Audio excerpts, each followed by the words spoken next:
जी, पास paper recent वाला हो गया था। किसी एंट्री में मसला तो पूछ लें। कोई एक एंट्री, कितने बच्चे ऐसे हैं जिन्होंने ईमानदारी से जो कसम दी थी उनको कि पहले सोल्यूशन करना फिर देखना, पहले पूरा सवाल किया, नंबर ऑफ एंट्रीज लिखा, फिर सोल्यूशन देखा। अच्छा और सुने, दो हाथ खड़े रखें, हाथ खड़े रखें। 7 जमा 5 मैंने कहा था कितनी एंट्रीज है? 12। कितने बच्चे ऐसे हैं जिनकी 12 में से 9 एंट्री सीख रही, कोई आदमी नीचे नहीं गया, 10 एंट्री सीख रही, 11 सही थी, 12 सही थी। अच्छा एक दो एंट्री तो गलत हो जाएगी, 15 में से 10 से ऊपर नंबर तो सबके आ गए ना पेपर, ठीक है। हाँ जी, मैं बता देता हूँ, जरा मैं क्वेश्चन ओपन कर लें, मैं डिस्कस कर लेता हूँ, सोल्यूशन सामने रख लें। तो सोल्यूशन की कॉपी आपको दी गई थी, उसमें थोड़ी सी डेट्स भी जरा कट गई हैं, हालांकि उन्हीं के नंबर मिले थे, मैंने नहीं, मेरे नंबर ना काटना, मैंने तो डेट लिख के दी थी, वो फोटो कॉपी करते हुए उन्होंने इसमें से काट लिया था इसको। गलत डेट नहीं लिखी हुई, सवाल को पढ़ा सही नहीं है आपने। पहले मुझे ये बताएं कि बी में कोई मसला तो नहीं था, मसला ए में है, वो मसला आपके पढ़ने में है। अब मैं दोबारा आपको बताता हूं, एक मसला आपको आया है आई थिंक एंट्री नंबर 2 में या 1 में, 1 2 में, और एक मसला जाके आपको आ रहा है एंट्री नंबर 4 5 6 में। 4 में कोई मसला नहीं, मतलब आपने अगर वो रिफंड वाली पहले नहीं लिखी तो आपको 4 मसला आया, पहले लिखी तो 5 में। बहरहाल मैं आपके साथ एंट्री डिस्कस करता हूं, जल्दी से देखें। असल में पॉइंट ए के अंदर अल्फा के साथ जो कॉन्ट्रैक्ट था, वो उस कॉन्ट्रैक्ट में, ये मुझे दे दो भाई, मैं फिर बांट लेता हूँ। हाँ ये सही है, ये ना उसको भी देते रहा अजीम को भी, ताकि वो ऑनलाइन में भी इसको स्कैन करके अपलोड कर दे बस। अच्छा जी, पॉइंट पार्ट बी में तो कोई इशू नहीं है ना, किसी एक को भी किसी एंट्री में इशू बता दें। अच्छा वो क्लियर हो गया। अब आते हैं पॉइंट ए की तरफ, तब तो सबकी चाहिए। पॉइंट बी में कहता था अनकंडीशनल राइट होगा at the date of delivery, लेकिन पॉइंट ए के अंदर उसने कहा अनकंडीशनल राइट एस्टैब्लिश होगा। भाई ये क्वेश्चन नहीं है आपके पास? अरे दोस्त क्वेश्चन नहीं है आपके पास? है क्वेश्चन सामने रखो, सोल्यूशन के सामने साथ रखो, ठीक है, हैं दोनों चीजें। अच्छा पार्ट ए में उसने क्या कहा था? अनकंडीशनल राइट एस्टैब्लिश होता है at the date of order. Underline करें, अंडरलाइन करें। सेकंड बुलेट में सेकंड सब बुलेट, मैं पहले सिर्फ वही पढ़ूंगा, सेकंड बुलेट में सिर्फ सेकंड सब बुलेट पढ़ूंगा, सेकंड बुलेट पढ़ रहा हूं। It is unconditional right to receive consideration would be established upon second bullet placement of order. Underline करें। दूसरे पार्ट में कहता था अनकंडीशनल राइट एस्टैब्लिश होगा डेट ऑफ डिलीवरी, वहां पे उसको जाकर अंडरलाइन करें। वो तो सिंपल सी बात थी ना, लेकिन यहां पे थोड़ी सी उसने बात को जरा बढ़ाया। एक तो क्या है, unconditional right date of order पे एस्टैब्लिश होता है, लेकिन पहले ऑर्डर पे ये मामला नहीं होगा, पहले ऑर्डर पे डेट ऑफ डिलीवरी के भी एक वीक बाद, और सब्सिक्वेंट पे 150 ऑर्डर हो चाहे, उसमें कोई मसला नहीं है, हर ऑर्डर पे डेट ऑफ ऑर्डर पे ही एस्टैब्लिश हो जाएगा अनकंडीशनल राइट। इसका मतलब जो पहला ऑर्डर आना था वो पहले ऑर्डर के दिन अनकंडीशनल राइट एस्टैब्लिश नहीं होना था, बल्कि डिलीवरी के दिन भी एस्टैब्लिश नहीं होना था, डिलीवरी के दिन से एक हफ्ता बाद डेवलप होना था। ठीक है, ये बात समझ आ गई। अब आते हैं ट्रांजैक्शन 1 के ऊपर। 10 अगस्त को उसने ऑर्डर किए 3000 यूनिट्स, ठीक है। अब ऑर्डर डेट पे कोई अनकंडीशनल राइट एस्टैब्लिश नहीं, कुछ भी नहीं करना था हमने, कुछ कर ही नहीं सकते, पैसे तो आए नहीं है, ठीक है। अगली बात, डेट ऑफ डिलीवरी पे गए, पहले ऑर्डर की डेट ऑफ डिलीवरी पे गए, उस दिन भी अनकंडीशनल राइट नहीं है, लेकिन उस दिन कंट्रोल तो ट्रांसफर हो गया। तो फिर हमने पहली एंट्री की 28 अगस्त को, पहली एंट्री के साथ लिख लें 28, 2 मिटा हुआ थोड़ा सा सोल्यूशन में, 28 28 को हमने एंट्री की रेवेन्यू क्रेडिट, क्यों? Control is transfer, PO satisfied. लेकिन पहला ऑर्डर है, अनकंडीशनल राइट नहीं है, तो फिर कौन सा राइट है? कंडीशनल है। तो उसको क्या कहते थे? Contract asset. तो पहली एंट्री हुई contract asset debit revenue credit 28 को, फिर 28 के बाद 29 30 31 यकम 2 3 4 4 तारीख को ये अनकंडीशनल बन जाएगा। तो 4, ये 4 मिटा हुआ, लिख लो 4 9 18 सोल्यूशन में लिख लिया था, ठीक है। 4 9 18 पे राइट क्या हो गया? अनकंडीशनल। तो रिक्लासिफाई कर लो, कॉन्ट्रैक्ट एसेट क्रेडिट करो, रिसीवेबल को डेबिट कर लो, ठीक हो गया, सही है। और फिर यही इसकी रिसीट किस दिन हुई? 12 सितंबर को। तो अगली डेट पे 12 9 लिखो, अगर मिटा हुआ है तो 12 9, और एंट्री कर लिया आपने cash debit receivable credit, done. First order is over. अब पहला ऑर्डर ओवर हो गया है, जिसके अंदर ये वाली गड़बड़ थी। अब सब्सिक्वेंट जितने भी अल्फा ने ऑर्डर देने हैं उनमें डेट ऑफ ऑर्डर पे ही अनकंडीशनल राइट आ जाना है। तो ये वो कांसेप्ट बनेगा जो छोटी सी एग्जांपल आपको मैंने कल करवाई थी कि कॉन्ट्रैक्ट लायबिलिटी के अभी हमने पीओ सेटिस्फाई नहीं की और अनकंडीशनल राइट बन गया, तो एंट्री बनेगी receivable debit contract liability credit. ये कांसेप्ट भी चेक हो गया था यहां पे, ठीक है। तो बहरहाल सब्सिक्वेंट ऑर्डर कौन से डेट पे है? 25 दिसंबर को। अब 25 दिसंबर वाले ऑर्डर पे उसकी डिलीवरी डेट से कोई लेना देना नहीं है, वो रेवेन्यू रिकॉर्ड करते हुए देखेंगे। और एक हफ्ते का भी वेट सिर्फ पहले ऑर्डर पे था, सब्सिक्वेंट ऑर्डर पे उसने कहा है सब्सिक्वेंट ऑर्डर पे अनकंडीशनल राइट कब एस्टैब्लिश हो जाता है, अंडरलाइन करवाया मैंने आपको, date of placement of order पे।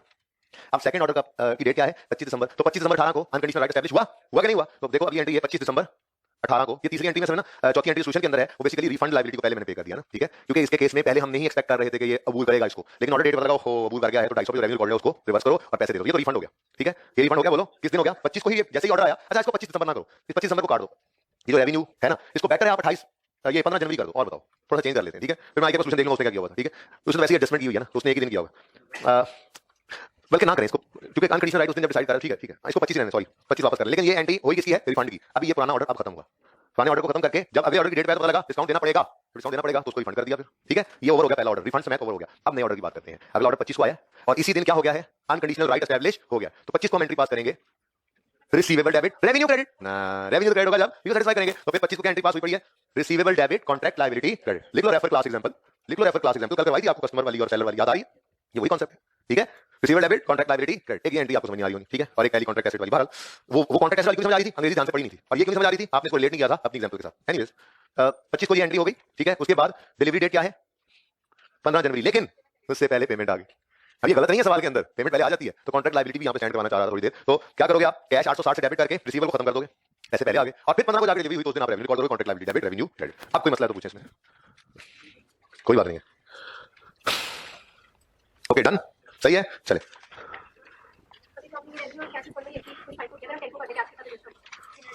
नहीं नहीं, वो 10 तो बहुत दूर हो गया ना, वो तो 25 को रिफंड मांगेगा।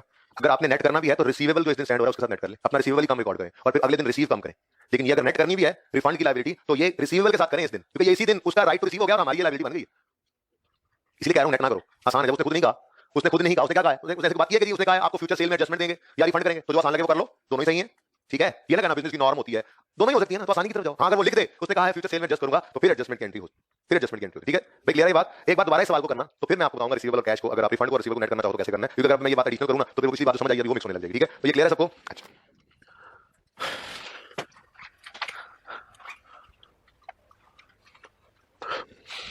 अच्छा जी, अब एक छोटा सा और कॉन्सेप्ट भी है।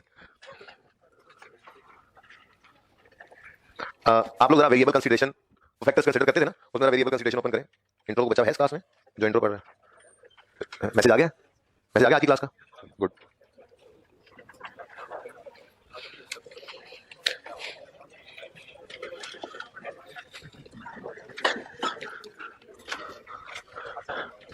क्या हुआ है?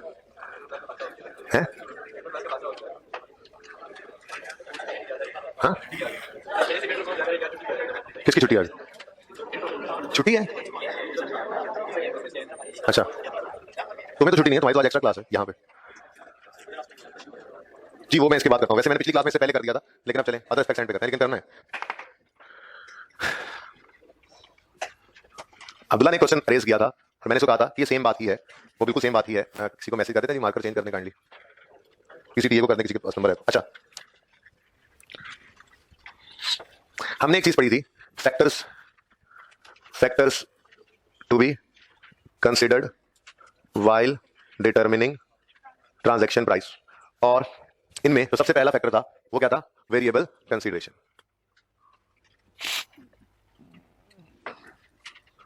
और मैंने एक एग्जांपल ली थी क्लास में, अगर आपको वो एग्जांपल याद हो तो, कि एक बच्चे से हमने राइज की फीस की बात की थी। कौन था वो बच्चा? हाँ, हमारा था। अच्छा, जो भी था 30,000 पे करने हैं अगर पास हो, कुछ ऐसी बात थी, और 10,000 पे करेगा अगर फेल हो। और हमने पास होने का चांस कितना रखा था? 75। ठीक है, तो हमने कहा था जी जो रेवेन्यू रिकॉर्ड करना है ना, रेवेन्यू, उसको आप कर लें जी 30,000 आएंगे इसका चांस है 75%, और 10,000 आएंगे इसका चांस है 25%। और हमने आंसर निकाला था, बता दो ना बेटा, हाँ 22,500। हमने कहा था जी ये रेवेन्यू रिकॉर्ड प्राइस वाले। ये एग्जांपल मैंने आपको क्लास में करवाई। टोटल 25,000 है, टोटल 25,000। मैंने जब ये लिखा है ना तो इसका आंसर ही देना होता है। टोटल 25,000 हमने कहा था कि रेवेन्यू रिकॉर्ड कर ले राइज वाले 25,000। ये सिखा के मैंने घर भेजा, और ऑयल रिग वाली एग्जांपल थी उसके नीचे, जिसके अंदर उसने ये एग्जांपल को ही मैं अप्लाई करूँ ना तो उसने कहा हुआ था कि रेवेन्यू रिकॉर्ड कर लीजिए 30,000। ये बात की हुई थी, अगर आपको याद हो, वो एग्जांपल आपने पढ़ी हो तो। ठीक है, कि जो चांसेस ज्यादा हैं, देखें ये दोनों ही मेथड्स हैं जो कि अलाउड हैं।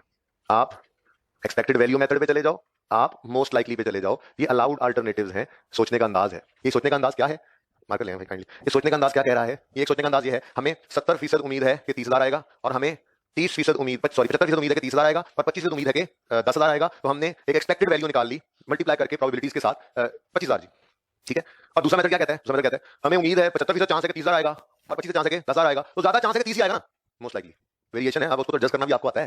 रेवेन्यू की एडजस्टमेंट ज्यादा रिकॉर्ड हो गया, कम कर लो, कम हो गया, ज्यादा कर लो, तो आप एडजस्टमेंट कर सकते हो ना। आप 250 पे भी रेवेन्यू रिकॉर्ड किया था वाले सवाल में, ठीक है, पहले केस में, अल्फा वाले केस में, और जब बाद में डिस्काउंट देना पड़ा तो आपने वो ट्रांजैक्शन प्राइस को एडजस्ट कर नहीं लिया था, रेवेन्यू को रिवर्स कर नहीं लिया था। तो वेरिएबल कंसीडरेशन को कंसीडर करना है तो चेंज हो जाए बाद में, तो इसको चेंज करना आपको आता है, एंट्री कर लेते हो। ठीक है, ये दोनों ही अलाउड ट्रीटमेंट्स है। ठीक है, तो अगर आप ऐसे कर लो तो भी ठीक है, ऐसे कर लो तो भी ठीक है। मैं आपको क्या बताने लगा हूं कि इन दोनों मेथड्स में तरीकाकार क्या होगा, क्या है ये मेथड, एक्सपेक्टेड वैल्यू मेथड क्या है, ये मैं आपको बताने लगा हूं।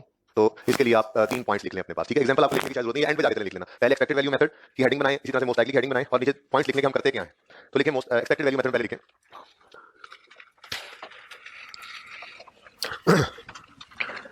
तो देखें, हमने सबसे पहले क्या किया, हमने दो पॉसिबल अमाउंट्स थी ना, उनको हमने पहले तो डिटरमिन किया ना, या 30 आ सकता है या 10 आ सकता है। ठीक है, तो लिखें अपने पास स्टेप 1, ऐसे तीन बुलेट्स बनेंगे यहाँ पे। ठीक है, तो 3 बुलेट्स लिखना आपने एक्सपेक्टेड वैल्यू के नीचे। नंबर 1 बुलेट में लिखें identify various possible amounts, identify various possible amounts. ये मैंने आपको बुलेट 1 लिखवाया, आइडेंटिफाई वेरियस पॉसिबल अमाउंट्स। ये मेथड किस तरह से करना है पता तो है हमें, पर चलें थ्योरेटिकली लिख भी लेते हैं ना, ताकि आपकी रूहों को सुकून आ जाए, है जी, जो भटक रही हैं। हो गया बुलेट 1, बुलेट 2 लिखें multiply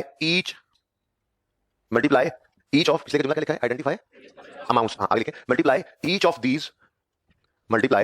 each of these each of them करने बेहतर, मल्टीप्लाई ईच ऑफ देम, टुच ना करें, देम करें, ठीक है, टुच ना किया करें, multiply each of them by their respective probability, multiply each of them by their respective probability. ये मैंने आपको बुलेट 2 लिखवाया, ठीक है, बुलेट 3 लिखे, एड टुगेदर ईच अमाउंट, बस add together each amount, add together each amount, add together each amount. ये है जी हमारे पास स्टेप 3, ठीक हो गया। तो एक्सपेक्टेड वैल्यू मेथड में हम कैसे वेरिएबल कंसीडरेशन निकालेंगे, ये 3 स्टेप्स होते हैं, ये याद करने की जरूरत नहीं है, हम कर रहे हैं, ऐसा सवाल में गिवन होगा, इतने पैसे आने का चांस इतना है, इतने पैसे आने का चांस इतना है, इतने पैसे आने का चांस इतना है, हम मल्टीप्लाई करेंगे, उनको ऐड करेंगे, ये हमारी वेरिएबल कंसीडरेशन हो गई, ट्रांजैक्शन प्राइस डिटरमाइन हो गई, सही है। दूसरा ऑप्शन क्या है, मोस्ट लाइकली, इसमें बस 2 बुलेट्स लिखेंगे, 2 बुलेट्स में मैं तोड़ देता हूं बात को। मोस्ट लाइकली में लिखें पहला bullet, identify various possible amounts, same हो गया point, identify various possible amounts, वहां पे भी आइडेंटिफाई किया था वेरियस पॉसिबल अमाउंट्स, यहां पे आइडेंटिफाई किया various possible amounts, identify various possible amounts, second लिखें, select the single amount with highest probability, select single amount with highest possibility, ठीक हो गया, ठीक है। अब इसके नीचे लिख सकते हैं आप रेफर क्लास एग्जांपल, और इसके नीचे रेवेन्यू इस तरह से लिख लें 25,000, और इसके नीचे रेवेन्यू इस तरह से लिख लें 30,000, आपको याद भी आ जाएगी वो वाली एग्जांपल। डन कि ना डन, ना डन। आज का तावीज है, व्हाइट वाले टोपी वाले भाई को दे दो, एक मेनू भी दे दो, एनु दो, मेनू भी दो। बात इस तरफ चल पड़ी है तो चलें दूसरी बात भी यहीं पे करते चलें।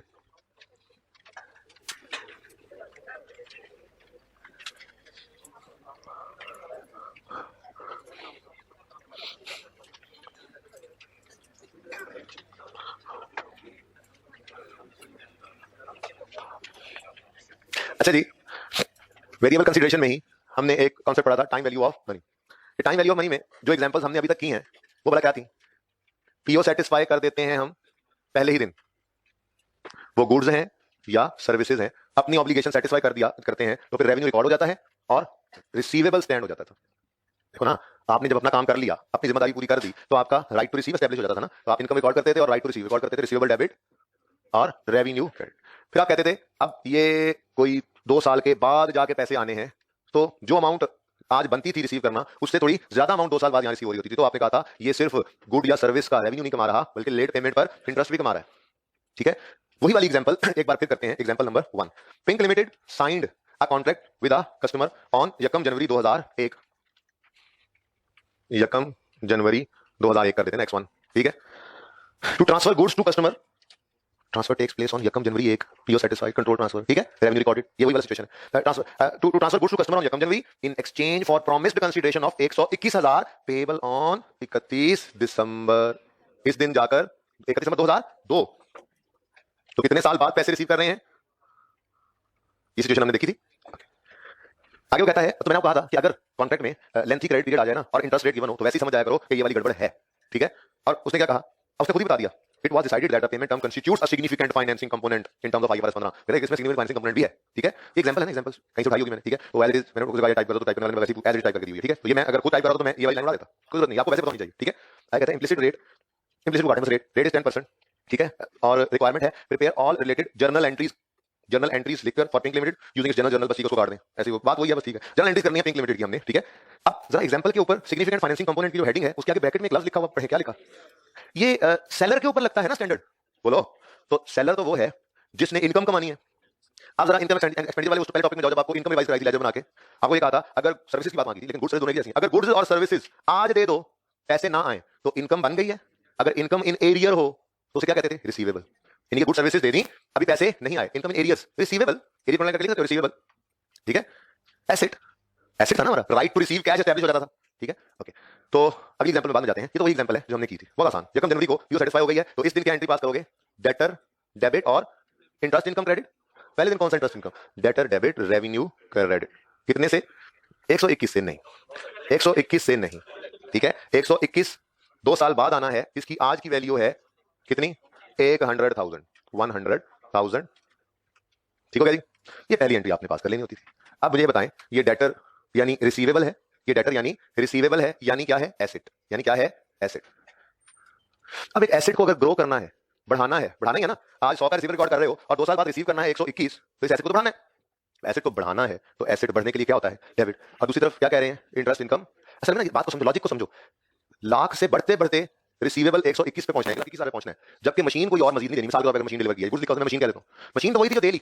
तो ये लाख से 1,21,000 पे पहुंचा कैसे रिसीवेबल? सिर्फ और सिर्फ वक्त गुजरने की वजह से, सिर्फ और सिर्फ वक्त गुजरने की वजह से ये एसेट बढ़ा है। और तो कोई कारनामा नहीं यहाँ पे दरमियान में 2 साल में जान दिया गया, सिवाय इसके कि वक्त गुजरा है। तो वक्त गुजरने के साथ जो एसेट बढ़े या कम हो, या जो लायबिलिटी बढ़े या कम हो, उसको इंटरेस्ट कहा जाता है। ठीक है, ये बात याद रख लेना। अब मुझे बताओ, एसेट को बढ़ाना है ना, ग्रो करके ले जाना है, तो एसेट डेबिट करेंगे और इंटरेस्ट इनकम, यही एंट्री की थी ना। अच्छा, रिवाइज क्यों करवा रहा हूं, क्योंकि आज दूसरा रुख भी इस ट्रांजैक्शन का हम देखेंगे इंशाल्लाह। Debtor debit, interest income credit. अब इंटरेस्ट इनकम निकालनी है तो 1 लाख पे, ठीक है, 1 लाख में यहां लिख 100 रहा हूं, लेकिन फिगर्स पूरी लेना, ठीक है। 100,000 इंटू 10%, आंसर इज 10,000 और 10,000, ठीक है। और फिर आप एक और साल गुजारते थे तो आप कहते थे लो जी मजीद इसको मजीद ग्रो करो, इसको एक और साल गुजर गया है और मजीद डेटर ग्रो होकर डेटर डेबिट करते थे और इंटरेस्ट इनकम क्रेडिट करते थे। लेकिन यहां पे आप कहते थे 1 लाख तो था ही, 10 और आ गया था, तो ये बन गया था 1,10,000, जिसपे अब 10% के हिसाब से एनुअल कंपाउंडिंग 11,000, ठीक है जी। और इस दिन जब पैसे आते थे तो आप पैसे आने की एंट्री करते थे, cash debit debtor receivable credit. और अब जबानी करें, 100 से डेटर आया था, 10 से बढ़ के 110 पे गया, 11 से बढ़ के 121 पे पहुंच चुका है, तो 121 से डेटर को क्रेडिट किया। और इस दिन कैश भी कितना आया करता था, 121,000, ठीक हो गया। ये काम हमने किया हुआ था। अच्छा, अब कभी ऐसा भी तो हो सकता है कि सेलर ही है, गुड्स या सर्विसेज अभी मुहैया नहीं करता और पैसे एडवांस में ले लेता है, तो ये भी तो आपको पता ही है। इस दिन पीओ सेटिस्फाई नहीं हुई तो इस दिन रेवेन्यू तो रिकॉर्ड नहीं करेगा, क्या ख्याल है, लेकिन कैश तो ले लिया है। बिल्कुल ऐसे ही जैसे किसी बैंक से लोन ले लिया, ऐसे ही कस्टमर से आज पैसे ले लिए, उसे कहा तुम्हें मशीन 2 साल बाद देंगे। अब आज उसने ले लिया 1 लाख रुपया एडवांस में, कैश डेबिट हो गया, लेकिन पीओ सेटिस्फाई नहीं हुई, तो इसका मतलब कॉन्ट्रैक्ट लायबिलिटी, ये भी सुन लो, ये भी सुन लो, ये भी सुन लो आहिस्ता आहिस्ता, हाँ जी, कॉन्ट्रैक्ट लायबिलिटी क्रेडिट, ठीक है। अब एक बात बताओ, सोच के बताना, सोच के बताना, जो 2 साल बाद आपने इस कस्टमर को मशीन लेके देनी है, उसी की आज की वैल्यू है ना 1 लाख। यानी आज ये मशीन कितने की बाजार में, आपने 1 लाख तभी तो 1 लाख आज जमा करा दो, 2 साल बाद मशीन मिल जाएगी, ठीक है।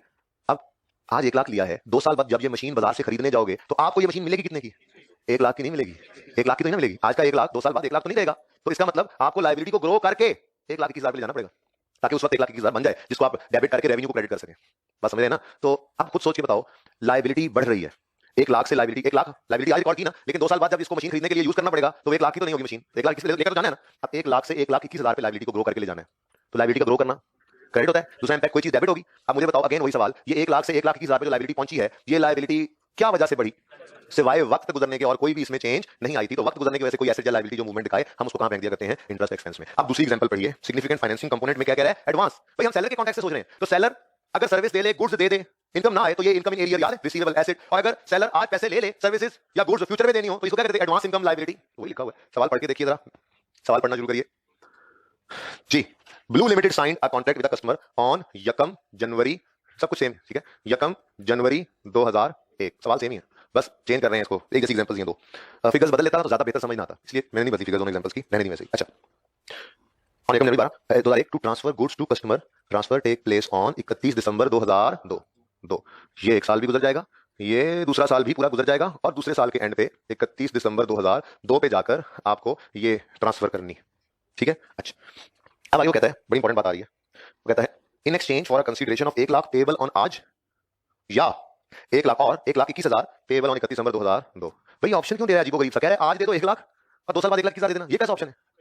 एक ही बात है, मतलब ये सेलर इसमें इनडिफरेंट है, सेलर को कोई फर्क नहीं पड़ता, आज 1 लाख ले, 2 साल बाद 1,21,000 ले, तो ये दोनों ही बराबर है। 2 साल बाद का 1,21,000, आज का 1 लाख है, ठीक है। तो ये लिखी हुई है ना बात, 1 लाख अंडरलाइन करें, कंसीडरेशन ऑफ 1 लाख ऑन यकम जनवरी और 1,21,000 ऑन 31 दिसंबर, ये अंडरलाइन करके लिखें, seller is indifferent, seller is indifferent, यूं लिख लें, एक ही बात है, यूं लिखें, सेलर को कोई फर्क नहीं पड़ता, व्हाटएवर। ऑप्शन तो तभी दिया जाता है ना, ऑप्शन का मतलब क्या है, वो कह रहा है 1 लाख आज दो, 1,21,000 2 साल बाद देना, ऑप्शन है तुम्हारे पास, तो मतलब सेलर को इन दोनों ऑप्शन से कोई फर्क नहीं पड़ता ना, ठीक है ना। तो आपने अंडरलाइन किया, इसको लिखा होगा आपने, सेलर इज इनडिफरेंट, या एक ही बात है, सही है। कस्टमर की कहना है, तो customer chooses to make payment of 1 lakh on यकम जनवरी, ठीक है, 1 लाख, क्योंकि 1,21,000 तो सिचुएशन पिछले एग्जांपल में आ गया था, तो इस बार कस्टमर कैसे कह सकता था ये, ठीक है। तो कस्टमर ने क्या कहा, कस्टमर ने कहा आज ही ले लो 1 लाख रुपए। अब पीओ किस दिन सेटिस्फाई हो रही है, पीओ सेटिस्फाइड जब मशीन ट्रांसफर होनी है, ठीक है। पैसे कब ले लिए, आज यकम जनवरी को कैश या बैंक डेबिट हो गया 1 लाख से, लेकिन पीओ अभी सेटिस्फाइड नहीं है, तो आज फिर आपके पास ये क्या बन गई है, एक liability, advance from customer, contract liability credit, okay. अब कल को पिछले एग्जांपल में ये एक एसेट था जिसको ग्रो करना था, एसेट बढ़ने से खुशियां मिल रही थी, तो इनकम, खुशी इनकम कहते हैं ना। आज क्या चीज पड़ी है हमारे पास, 1 लाख लायबिलिटी, 1 लाख क्या है, 1 लाख आज ले लिया है, 2 साल बाद जब मशीन खरीद के देने जाओगे ना इसको मार्केट से, तो मशीन मार्केट में आपको 1 लाख की आगे मिलनी है, तो इस लायबिलिटी को ग्रो करोगे। ये आज क्या है हमारे पास, लायबिलिटी है, लायबिलिटी, ये क्या है आपके पास अपराध। अब लाइबिलिटी को ग्रो करना है यहाँ तक कि 121 पे पहुंच जाए, जो एंड तक हमारी लाइबिलिटी बननी है। तो लाइबिलिटी को ग्रो करने की एंट्री क्या होती है, लाइबिलिटी क्रेडिट। बोलो, लाइबिलिटी ग्रो करोगे तो लाइबिलिटी क्या होगी, क्रेडिट। इधर देखो, लाइबिलिटी आपने कर दी क्रेडिट, कॉन्ट्रैक्ट लाइबिलिटी क्रेडिट। अब ये लाइबिलिटी किस वजह से बढ़ रही है, सिर्फ टाइम की वजह से। तो इसका मतलब इंटरेस्ट एक्सपेंस को क्या करोगे, डेबिट। अच्छा, इसको ऐसे भी सोच सकते हो आप कि एसेट का बढ़ना खुशियां ला रहा था, एसेट बढ़ा इनकम खुशी, लाइबिलिटी का बढ़ना गम ला रहा है, लाइबिलिटी का बढ़ना एक्सपेंस। ठीक है, तो कितना ये आपको पता है, आपको जी 1 lakh into 10% 10,000।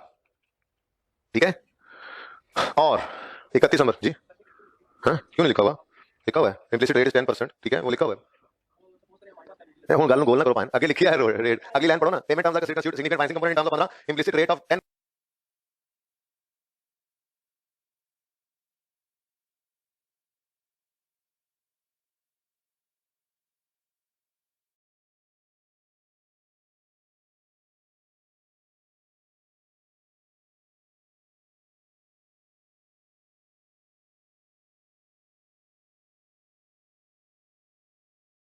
Percent is considered to be an appropriate discount rate in terms of लिखा हुआ रेट। तो फिर क्या आपने अज्यूम करना है, सोचना। ओके, वो वैसे ज्यादा बचा गुम मिट्टी जा रहा है, छोड़ दो, माफ कर दो। ओके नाउ मैंने क्या हुआ, अच्छा मैं हो तो सवाल करता, मैं पढ़िया नहीं हो, आपको सब पता लग रहा है। ये एंड पहुंचोगे तो फिर क्या करोगे, लायबिलिटी को मजीद ग्रो करोगे, कॉन्ट्रैक्ट लायबिलिटी क्रेडिट अब होगी ये 11,000 से, ऐसा ही है। और गम मजीद बढ़ेगा आपका, इंटरेस्ट एक्सपेंस डेबिट 11,000 से। और फिर इसकी कैलकुलेशन बिल्कुल वैसे ही होनी है जैसे पहले की। ठीक है, और फिर अब ये लायबिलिटी सेटिस्फाई होने का वक्त आ गया, छूट की जान, खत्म हो गई ऑब्लिगेशन, दे दी मशीन उसके हवाले कर दी, तो रेवेन्यू आज होगा क्रेडिट। रेवेन्यू एंड पे, पहले रेवेन्यू क्रेडिट हुआ, आज एंड पे रेवेन्यू क्रेडिट हुआ, यू सेटिस्फाइड, तो रेवेन्यू रिकॉर्डेड। बताओ, लाख पे आई थी लायबिलिटी, ग्रो हुई 10 और 11 21 से, तो कहां पहुंच चुकी है लायबिलिटी 21 पे। और रेवेन्यू आज जो मशीन बेची है ये 1,21,000 की है। ठीक है, और आज लायबिलिटी भी कहां पे पहुंच चुकी है, 1,21,000 पे। तो इसको नोट फरमा लीजिए जल्दी से, औखा से सवाल ना करिए, मैंने माना कोई नहीं जवाब। अच्छा, अगर मैं ना देखना चाहूँ यहाँ पे, अगर मैं इधर ना देखूं, अगर देखा जाए तो मैं नहीं, अगर नहीं देखना मैंने, हाँ बोलो बोलो सवाल नोट करें जी। अगर मैं ना देखूं, अच्छा सुन, बिल्कुल नहीं किया, एक मिनट एक मिनट, हमने इनकम रिसीव भी तो नहीं की। अच्छा, सवाल का जवाब आपको ना है, आप आगे सवाल दाओ, बोलना करिए। ओ कैमरे तो नहीं लिया है। देखो मेरी बात सुनो, हमारा आज रिसीवेबल रिकॉर्डेड है 1 लाख, लेकिन अल्टीमेटली हमें जाकर 2 साल बाद रिसीव कितना होना है, 1,21,000। तो एक ग्रोथ शो कर रहा है एसेट, लेकिन उसमें हम कोई एडिशनल गुड्स सर्विसेज नहीं दे रहे, ये ग्रोथ है जस्ट बिकॉज ऑफ इन्फ्लेशन। तो ये इन्फ्लेशन का इंपैक्ट अब कस्टमर महसूस कर रहा है। ठीक है, कि आज मशीन लेके पैसे का 2 साल बाद देगा, तो उसको तो पड़ गई ना आज वाली 1 लाख वाली मशीन 2 साल बाद 1,21,000 में, तो हमें तो फायदा हुआ है, नुकसान उसका है। तो वहां पे इसलिए मैंने आप दोनों तरफ सोचो ना, परेशान हो गए। ठीक है, अब आप ऐसे सोचो कि हमारे पास हमने आज काम कर दिया, 1 लाख रिकॉर्ड कर लिया, लेकिन मिलना 1,21,000 है। तो सादा रखो, एसेट को ग्रो करना है, एसेट डेबिट। अब क्या है ये एसेट ग्रोथ खुशी ला रही है, इसको क्या नाम दें, कोई गुड सर्विसेज तो दे नहीं रहे, जस्ट बिकॉज ऑफ टाइम है, तो इसको इन्फ्लेशन कहते हैं, इंटरेस्ट एक्सपेंस इंटरेस्ट इनकम कहते हैं। तो ये एसेट बढ़ा तो इनकम, और अगर लायबिलिटी बढ़ी तो एक्सपेंस। इंटरेस्ट एक्सपेंस बढ़ रहा है, हम पे नहीं कर रहे, लायबिलिटी को बढ़ा रहे हैं। फिर जब पे करने की बारी आई तो हमने सुनो सुनो सुनो, हमने ये लोन की सेटलमेंट डेबिट करके कैश क्रेडिट नहीं ना की, मशीन क्रेडिट कर दी। समझना है ना, तो यूं समझो कि हमने आज पैसे किसी को दे दिए, लोन भूल जाओगे मशीन है, 2 साल बाद ये पैसे रिसीव किए, साथ में इंटरेस्ट भी आ गया था। यहां पे यूं करो, आज पैसे किसी ले लियो, जैसे बैंक से लोन लेते हो, तो बैंक से लोन ले रहे हो, यहां पे आप कैश डेबिट लोन क्रेडिट लिख लो, फिर इंटरेस्ट डेबिट लोन क्रेडिट, उसी लोन को बढ़ा लो या अलग से पेबल रिकॉर्ड कर लो, एक ही बात है, ये आसानी है। लोन भी किसको देना है, इंटरेस्ट भी किसको देना है, बैंक को, तो उसी को अलग से बढ़ाते जाओ। यहां पे पहुंच के 1,21,000 बन गया, अब ये डेबिट करके कैश क्रेडिट कर दो, अगर कैश देते ऐसे नहीं। अच्छा सोचे ना, बस बहुत होगी सोचने की, ज्यादा सोच लिया आपने। आए जरा पास पेपर 4 में,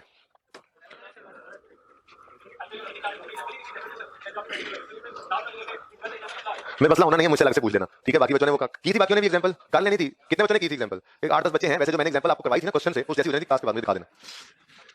पास पेपर 4 क्यों एसी चल रहा, 2 चल तो रहे हैं, वो भी चला दो यार, दरवाजा भी खोलने यार, हो सर को मेरे लायक। आइए कुर्सी आगे रखते काइंडली, माजरत, तकलीफ के लिए माजरत। इन्होंने तो बैठने ऑर्डर लगा देना, आपको तंग होना पड़ा, इट्स ओके। मैं सर मैं नौकर और को कम मेरे लायक। Okay, past paper 4 page 874 of your किताब। हाँ नोट कर लेना, मैं क्या कह रहा हूँ, मिटा रहा हूँ मैं कह रहा हूँ किताब को सफा ओपन कर ले, वरना बात गुजर जानी है। नोट तो कर लोगे किसी भी वक्त। ये हमने देखा हुआ अगर ये डिफरेंट हो तो भाई मैंने तो ये कहा कि आपको पढ़ाया, एक रुख हुआ था, दूसरा रुख बताया नहीं हुआ था, है वही टाइम वैल्यू ऑफ मनी, है वही सेलर पे एप्लीकेबल। एक सूरत सेलर ने पैसे बाद में लेने थे, ऐसा भी होता है सेलर पैसे आज ले ले, तो वो सिर्फ केस बताया, बाकी तो सब वैसा ही है। बस एसेट की जगह लायबिलिटी, तो फिर इनकम की जगह एक्सपेंस, नाम है उसका इंटरेस्ट। ये पहले दिन नहीं पढ़ाई जाती ना, पहले दिन एक चीज दिमाग में घुस नहीं होती तो दूसरी कैसे साथ ही आ जाए, पता नहीं हो जाती। ओके नंबर 4 ए जुपिटर लिमिटेड जेएल 874 बोला था पहले, किसने पूछा, तुमने पूछा पेज, किसने पेज? हाँ हाँ अभी मुझे चुप रहने दो इस बात पे, समझ तो गए होगे। जुपिटर लिमिटेड पेज 874 पास पेपर 4 मैंने बताया था पहले, part A. Jupiter limited required sorry entered into a 2-year contract on यकम जनवरी 17 with a customer for the maintenance of computer network. अच्छा है सर्विसेज तो 2 years का, ये तो देखो ये तो गुड्स है। अब समझाया, आसान वाला परिचय मुश्किल आ गया है, गोली उस्ताद की चेक करो, ठीक है। तो ये क्या है गुड्स, इनमें तो पॉइंट इन टाइम जाके रेवेन्यू रिकॉर्ड हुआ, या आज सारे का सारा या 2 साल बाद सारे का सारा। लेकिन अगर सर्विसेज है और 2 साल का कॉन्ट्रैक्ट है तो फिर सर्विसेज कॉन्ट्रैक्ट ओवर टाइम होता है, तो ये तो हर साल का कॉन्ट्रैक्ट साथ साथ रिकॉर्ड करना पड़ेगा। महीने महीने करने की जरूरत नहीं है, सालाना तो कर लोगे ना। ये 12 एंट्री करो या अब्दुल्ला की तरह जिद लगा लो, नहीं 12 अलग अलग करनी है वो करो, तो अल्टीमेटली एंड में एक एंट्री करो, एक ही बात होती है ना, ठीक है। अच्छा वो सिचुएशन समझे, 2 साल का कॉन्ट्रैक्ट है मेंटेनेंस सर्विसेज का, ओके, सिर्फ गुड्स की जगह सर्विस आ गई है बस। आगे JL has offered the following payment options. अगर ऑप्शन है तो जेएल इंडिफरेंट होना चाहिए। जेएल को जाहिल नहीं है कि अपना नुकसान कर लेगा एक ऑप्शन में, कस्टमर हो सियाना पढ़ा लिखा, ऑप्शन से जो बेटर हो। जेएल ऑप्शन में इंडिफरेंट होगा तो उसको कहेगा अपने हिसाब से सोच लो भाई, अगर तो सरप्लस पैसे पड़े हैं तो आज 2 लाख इकट्ठा दे दो, नहीं तो हर साल के एंड पे 1,10,000 करके 1,10,000 करके पे करते रहो, ठीक है। पढ़ो ऑप्शन, कहते हैं फॉलोइंग ऑप्शंस दिए payment options, immediate payment of 2 lakh, payment of 1,10,000 at the end of each year, ठीक है। कहते हैं applicable discount rate 6.596, required to prepare journal entries to be recorded in the books of jail under each option over the contract period। दोनों option में से पहले हम दूसरा ऑप्शन करते हैं। कस्टमर ने कहा I will go for annual payment of 1,10,000, sorry मेरे जुले से डालो इसको 1,10,000, ये इंट्रो में वापस ले जाओगे आप। साल के एंड पे सर्विसेज देनी है, साल के एंड पे सर्विस का रेवेन्यू रिकॉर्ड कर सकते हो, रिकॉर्ड करोगे रेवेन्यू क्रेडिट और कैश भी आ जाएगा 1,10,000, तो कैश डेबिट एंट्री होगी, कैश डेबिट रेवेन्यू क्रेडिट 1,10,000।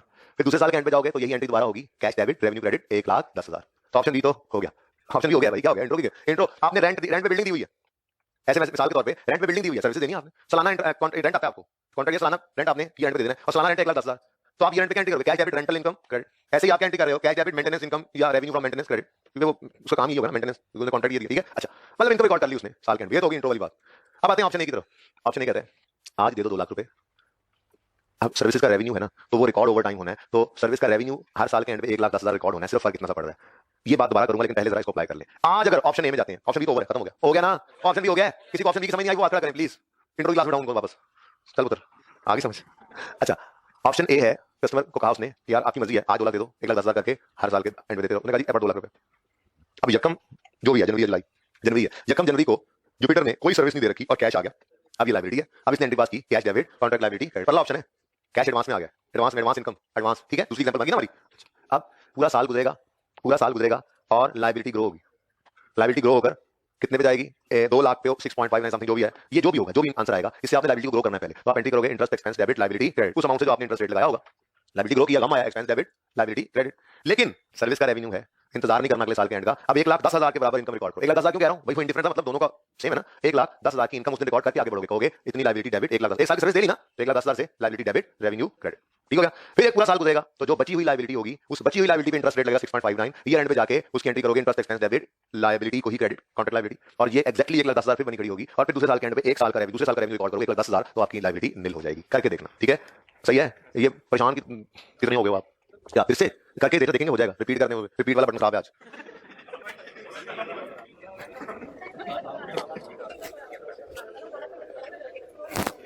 दो लाख मिनट सकें तो क्या, तो फिर पहले साल के एंड पे लायबिलिटी कम नहीं होना जी। अदर एस्पेक्ट्स लर्निंग आउटकम 9 पे जल्दी करें। अदर एस्पेक्ट्स रेशो बस एंड पे 10 मिनट बात हुई थी,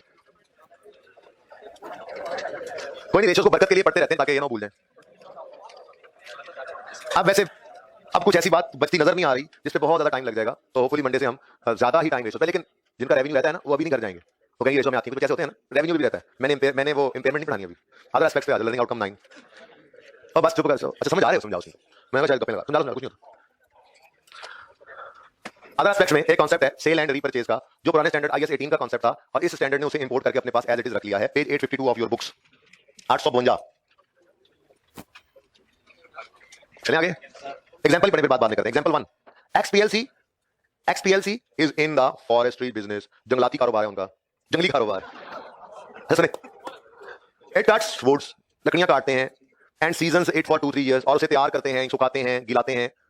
हाँ गिला भी करना होता है, आपको पता है, आपको क्या पता, ठीक है, जो गांव के लोग होते हैं उनको पता होता है, वो टालियां काट के पानी से छिड़क देते हैं, कितना आसान पानी पड़ जाती है, जो पकी हो रही है, तो लगी है, तैयार हो रही है लकड़ी, फिर उसके बाद उस लकड़ी को अच्छी तरह से सुखाया जाता है, तो अगर गीली लकड़ी का फर्नीचर बनेगा तो वो टेढ़ा हो जाता है, तो लकड़ी को अच्छी तरह से सुखाया जाता है। अब ये क्या हो रहा है, लकड़ी तैयार हो रही है, सीजन का लफ्ज़ होता है, लकड़ी तैयार हो जाना, फिर उसके बाद उसको जिसके इस्तेमाल में लाना वो लेके आ जाता है। तो वो क्या कह रहा है, XPLC in the business of forestry, is in forestry business, it cuts woods wood and seasons it for 2-3 years before selling it to furniture manufacturers. ये ऐसी फजूल बात नहीं थी, पता लगा उसके बिजनेस का, उसका बिजनेस है लकड़ियां काटना, उनको तैयार करना और फर्नीचर बनाने वालों को बेचना। XPLC sold 1,000 tons of wood to a bank for 8,000। एक मिनट रुको, ये वैसे थोड़ी अजीब लगी है बात, लेकिन थोड़ी सी आगे बढ़े हैं हम, अजीब लगी है बात हमें। ये क्या अल्फला फर्नीचर, मिजान फर्नीचर, क्या मतलब? बैंक ने, जब आप बैंक में जाए तो कभी आपने देखोगे साइड पे एक वाला लगा करके एक बंदा वहां पे जब वो फर्नीचर बना रहा है, ऐसा तो नहीं देखा ना आपने, ठीक है? तो यहीं से थोड़ा सा गड़बड़ तो लगी, लेकिन चलो हो सकता है बैंक ने खरीदी हो लकड़ी किसी अपने कस्टमर को बेचने के लिए, वो उनका अपना जैसे वो जाका जो भी होते हैं, कोई ऐसा एग्रीमेंट है। तो XPLC sold 1,000 tons of wood to a bank for 8,000 per ton, which is below cost। लो, वो भी पता नहीं, तो यहाँ पे ऐसा कोई लफ्ज ही नहीं, ऐसा कोई लफ्ज अभी है ही नहीं यहाँ पे, ठीक है? अभी भी वो आगे भी नहीं है, ठीक है जी? सुने, वो अगर मैं ये एग्जांपल यहाँ पे लिखता, दोबारा से टाइम मिलता मुझे, तो मैं ये लफ्ज मिटा देता जो आपने पढ़ा। मैं कहता आप सोचो क्या हो रहा है, ठीक है? तो सुने, गड़बड़ी शुरू हो गई है। पहली बात, बैंक को से लकड़ी बेच दी, दूसरी बात कॉस्ट से भी कम पे। क्या मतलब? जितने में खुद को कॉस्ट पड़ी थी उससे भी कम पे। अब ये कैसी सेल है? ये तो शक्ल से ही सेल नजर नहीं आ रही। अभी नहीं, अभी आगे पढ़ो। है कहता है XPLC will buy the wood back from bank in 2 years time। Bank 2 साल वो लकड़ी संभाल के रखेगा और XPLC फिर उस बैंक से वही लकड़ी दोबारा वापस परचेज करेगा फॉर 8 मिलियन प्लस इंटरेस्ट। मैं ये 8 मिलियन प्लस इंटरेस्ट ना लिखता, मैं ये कहता, मैं यहाँ पे 9 मिलियन लिख देता, फॉर 9 मिलियन, क्योंकि इसको ब्रैकेट लगाएं। ये तो आसान सवाल हो गया ना, 8 मिलियन प्लस इंटरेस्ट, ब्रैकेट लगाएं इसको, इसकी बजाय अब काटिए मत, क्योंकि असल सवाल तो यही है। अब आपका जुमला कुछ यूं होगा, आपने ब्रैकेट नहीं पढ़नी, आप यूं लिखेंगे and will by the wood back from the bank in 2 years time for 9 million, full stop. अब गड़बड़ मजीद बढ़ गई। लकड़ी बेची बैंक को, 2 साल के अरसे में वापस रीपरचेज कर रहा है, बेची कॉस्ट से भी नीचे 80 लाख की, और 2 साल बाद खरीद रहा है 90 लाख की। अब खुद को सेल कह रहा है, बंद कर दो यार। क्या कह रहा है इसको? सेल। क्या कह रहा है? सेल। मैंने बैंक को लकड़ी बेच दी है। सर ने कहा कान पड़ ले, ये पुराने सर ने भी कहा था कान पड़ ले, इसने भी वही बात उड़ा ली वहां से। मैंने कहा फिल्म चलाते हो, साढ़े ड्रामे करते हो, तुमने लोन लिया है, सीधा क्यों कहते हो? इससे भी बड़ी बात आगे लाइन में लिखी हुई है, the wood will never leave XPLC's premises। चल वो चीजें निकल के भी नहीं गई यार, देखो क्या करो, ये सेल है, इंसान बनो, शर्म करो, 2 नंबरियां लगाते हो। असल में तुमने एंट्री करनी थी cash debit loan credit 8 lakh से, 8 मिलियन से, और फिर 2 साल के अंदर एंट्री करनी थी interest expense debit loan credit 1 million से, और 9 लाख की लायबिलिटी 2 साल बाद पे करनी थी, तो उसकी एंट्री होनी थी लोन डेबिट कैश क्रेडिट। तुम फिल्में चलाते हो, तुम आज सेल्स को इन्फ्लेट कर दिया ना इस तरह से। तो अगर इसने सेल रिकॉर्ड कर लिया आज, तो ये रिकॉर्ड करेगा एंट्री करा होगा cash debit cell credit, user को दिखाएगा रेवेन्यू 80 लाख से बढ़ गया, ये रेवेन्यू, ये सेल है, this is not a sale. ये नॉर्मल सेल है, ये सेल लगी नहीं रही। तो इसका जवाब पता क्या होगा? रिक्वायरमेंट पढ़ें, रिक्वायरमेंट क्या है? When should XPLC recognize the revenue from this transaction? Answer is never। वो कह रहा है कब रिकॉर्ड करें, हम कह रहे हैं कभी नहीं, कभी नहीं, क्योंकि this is not a sale transaction, this is a financing transaction। XPLC has obtained a loan of 8 million and it will pay interest of 1 million। It has just taken the loan by making its inventory collateral, यानी कि security रखवा दी, security रखवा के loan जैसे लिया जाता है, जिसको वो प्लेज भी कह रहे होते हैं, ठीक है? ये प्लेज करवा के लोन लिया। जरा सॉल्यूशन पढ़ो क्या कहता है। कह रहा है never, because this is not a sale, real sale। There are a series of features which indicate this। The fact that the wood will never leave the premises is an indication that it is not a sale। The most important feature is that XPLC will buy the wood back। Actually, XPLC has borrowed cash using its inventory as security। XPLC must recognize the sale proceeds as a liability। ठीक है, अगली example भी ऐसी है, और पास paper 2 का सी भी ऐसा ही है, कर लेना। अब वो पेंडिंग लर्निंग आउटकम 9 तक किया था, लर्निंग आउटकम 9 हो गया है, पढ़ लो जरा। वो लर्निंग आउटकम 9 में भी क्या लिखा हुआ, 2 लाइनें लिख रहेगी ना। This is an agreement where the seller agrees to repurchase the same goods at a later date. It is not a sale, it is treated as secured loan. Okay, अच्छा जी, अब इसको करें बंद और ओपन करें रेशियोज। हाँ, थोड़ा ब्रेक, 10 मिनट 12-15 मिनट में ब्रेक ही ब्रेक है तुम्हारी।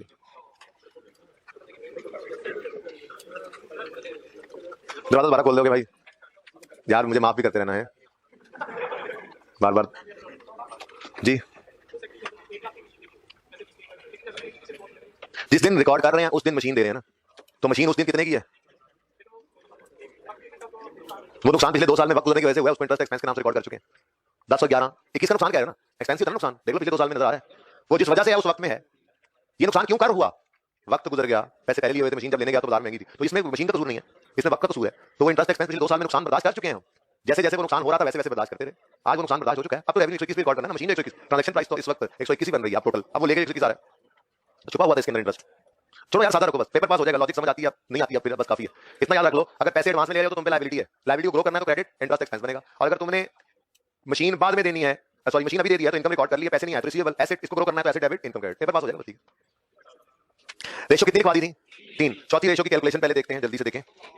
चौथी रेशो उसी टेबल के अंदर नंबर 4 रेशो लिखेंगे आप, ठीक है? और उसका आंसर y का मैं आपको बता दूंगा, x का, y का आप बताएंगे, फिर इंटरप्रिटेशन होगी। ये जो लोग आपस में बोल रहे हैं मुझे नहीं पता क्यों बोल रहे हैं, प्लीज। आज मैं आपको 4th रेशो पढ़ा रहा हूं, बहुत इंपॉर्टेंट रेशो है, इसको कहा जाता है एसेट टर्नओवर रेशो। इसका यही नाम याद करना है आपने, और इसका फॉर्मूला एज इट इज याद करना है, क्योंकि इसका दूसरा नाम जो किताब में लिखा हुआ है ना, उस नाम में फॉर्मूला लिखा हुआ है, तो वो नाम नॉर्मली टेस्ट करते हुए लिखता नहीं है, तो फिर फायदा क्या? अच्छा एक बात सुनिए, ये मैं आपको कह रहा हूं पढ़ के आओ, वो क्या पढ़ के आओ पता भी है? ये सवाल है 1 और 2, उसके बाद ये आंसर 1 शुरू हुआ है, ये आंसर 1 की सिर्फ रेशियोज कैलकुलेट हुई पड़ी है, उसके बाद आंसर 1 की इंटरप्रिटेशन भी है। तो ये सफा आपने पढ़ना है, यहाँ पे लिखा हुआ है रेशो का नाम, फॉर्मूला, यूटिलिटी, इंटरप्रिटेशन। कुछ चीजें इजाफी होंगी इसमें, ठीक है? हमने पर्चे में जो करना है वो मैं लिखवा रहा हूँ।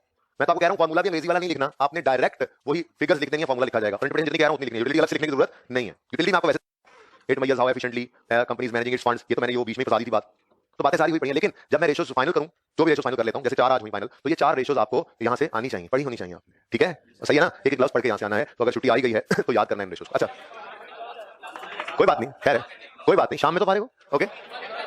उन बच्चों से पूछो जो इस क्लास में बैठे हैं और वो टैक्स की क्लास भी पढ़ते हैं, अदनान साहब की, हाथ खड़ा करें। क्यों? सुने, और मजे की बात ये है, मैं ये कह रहा हूं, ये तो आप हैं, मैं तो ये कहना चाह रहा हूं, उन बच्चों से पूछें जो FAR 2 पढ़ रहे हैं और अदनान साहब की टैक्स पढ़ रहे हैं, उनसे वो कोई ऐसा कोई एक आध है? हाँ, ये बच्चे वो हैं जो सुबह आएंगे, सर की क्लास पढ़ के फारिग होंगे 12:15 और 12 बजे मेरी क्लास FAR 2 में आएंगे और उससे 6 बजे फारिग होकर घर जाएंगे, वो भी तो हैं। तो हमेशा नीचे देखा करो, अपनी मुसीबत कम लगेगी।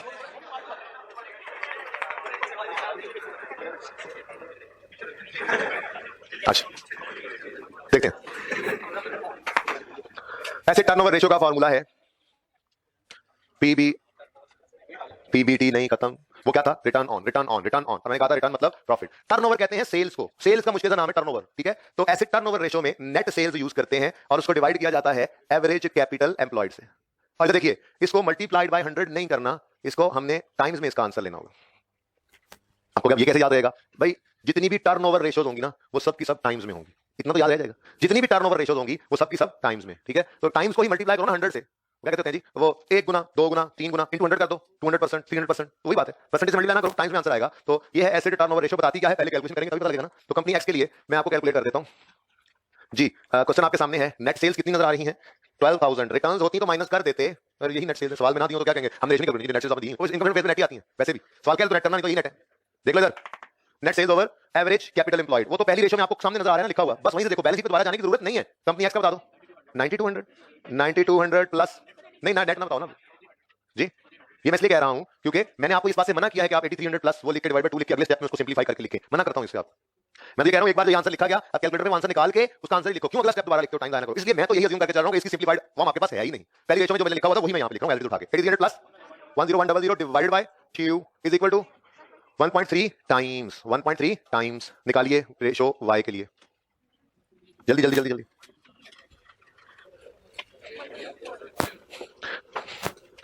मंडे को इंशाल्लाह एक बड़ी रेशियो रह जाएगी, बाकी हम 8 और 2 10 रेशियोज इंशाल्लाह करेंगे मंडे को।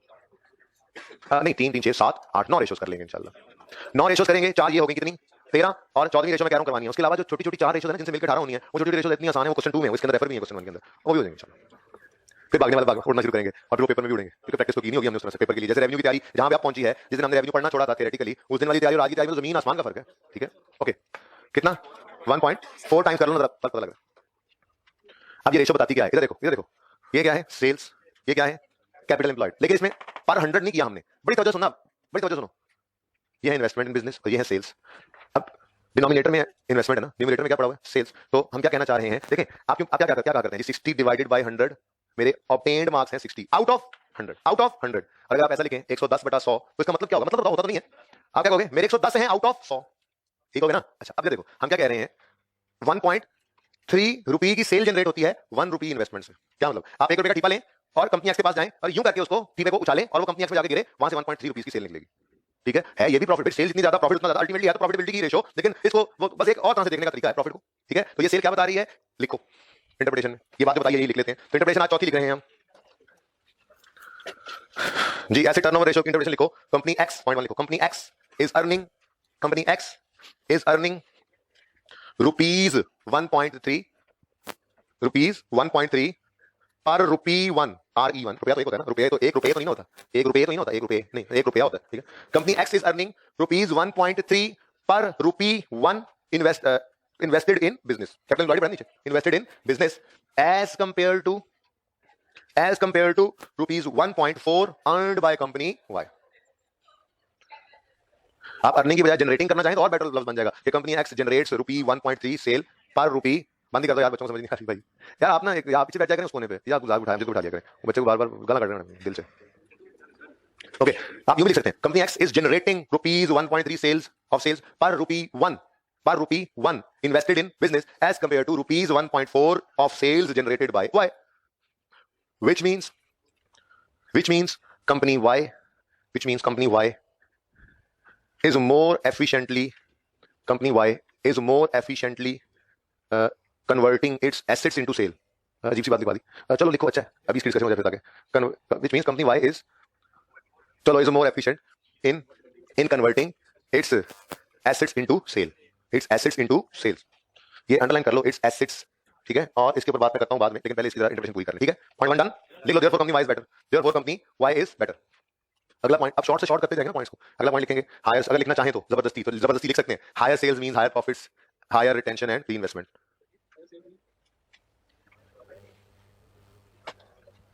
नहीं करता, बात ही नहीं है। सुनो, ये लिखनी नहीं थी, आपने घर पे लिख दिया होगा। चलें अब लिख लिया, ठीक है। ये पॉइंट कंप्लीट करना घर पे वहीं से देख के। और पॉइंट 3 लिखो, लिखो। हाँ ये खत्म, वो पूरा वही वाला। हायर सेल्स का मतलब क्या है? Higher profit. हायर प्रॉफिट मतलब क्या है? Higher tension, reinvestment. वही वाला पॉइंट है जो कल से लिख रहे हो। पॉइंट 3 भी वही है, however it is better to compare dot dot dot. ये घर पे पूरा करना, डॉट डॉट लिख लेना, पेपर में डॉट डॉट लिखो।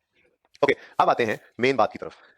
मैंने आपको कहा एसेट्स, हालांकि डिनोमिनेटर में पड़ा हुआ है कैपिटल एम्प्लॉयड, असल में ना, तो देखें, मैंने आपको कैपिटल एम्प्लॉयड के दो फॉर्मुला लिखवाए थे कल परसों, जब भी पहले दिन लिखा था। पहला फॉर्मुला लिखवाया था equity plus long term loan, दूसरा लिखवाया था assets, total assets minus current liabilities. तो मैं कह सकता हूं कि कैपिटल एम्प्लॉयड भी तो एक तरह के एसेट्स ही होते हैं, कैपिटल एम्प्लॉयड भी तो एक तरह के एसेट्स ही होते हैं, अगर करंट लायबिलिटीज माइनस कर दें तो फिर थोड़ा सा फर्क है।